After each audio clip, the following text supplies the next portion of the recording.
One of the biggest selling points of PS4 Pro was its ability to support 4K gaming, and the difference is astonishing.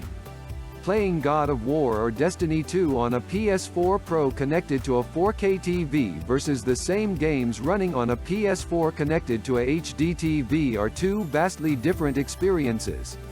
Still, despite its much beefier internals, not all games running in 4K are capable of hitting that magic 60 FPS because they're already taxing the system.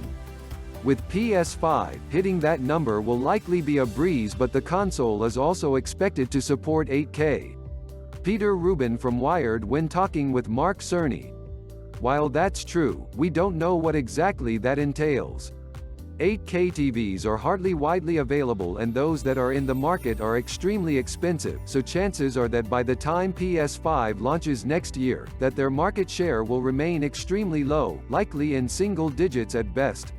So does it make sense to have developers design games in 8K, and can the PS5 even run games in 8K at 60 FPS? As for 8K media, those hardly exist as well, and I don't see consumers really rushing to add any physical media format to their library. The most powerful graphics card on the market today is the GeForce RTX 2080 Ti. Our own 2080 Ti benchmarks show off its ability to lift heavy loads. At the highest settings, it pushes The Witcher 3: Wild Hunt to just under 70 FPS in 4K. It's truly a thing of beauty, and is currently the leader in discrete PC gaming graphics cards, followed closely by the GeForce RTX 2080. With 11 GB of GDDR6 memory, an astonishing 18.2 billion transistors, and a list price of $1,199, everything about it is massive. To get this sort of performance from a PC requires at least another $500 in components, motherboard, CPU, RAM, etc. Opening square bracket ...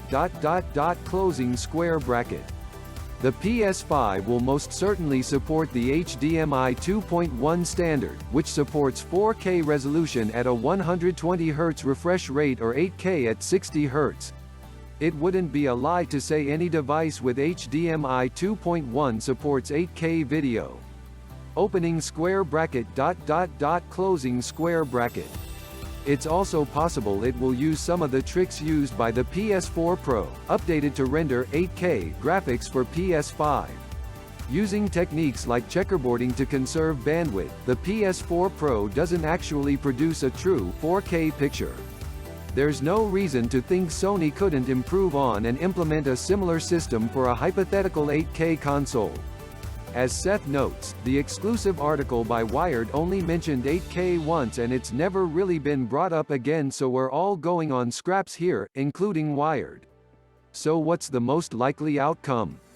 Probably what Sony did with the PS4, in that it built the groundwork for 4K gaming and gave developers the tools to create their game in that format, so in the future, with PS4 Pro, their games could easily be converted for 4K. With PS5, Sony will likely want to do the same thing, which is to lay the groundwork for 8K gaming, knowing that it won't be coming for a few more years, and perhaps by 2023 or 2024, release a PS5 Pro which natively supports 8K.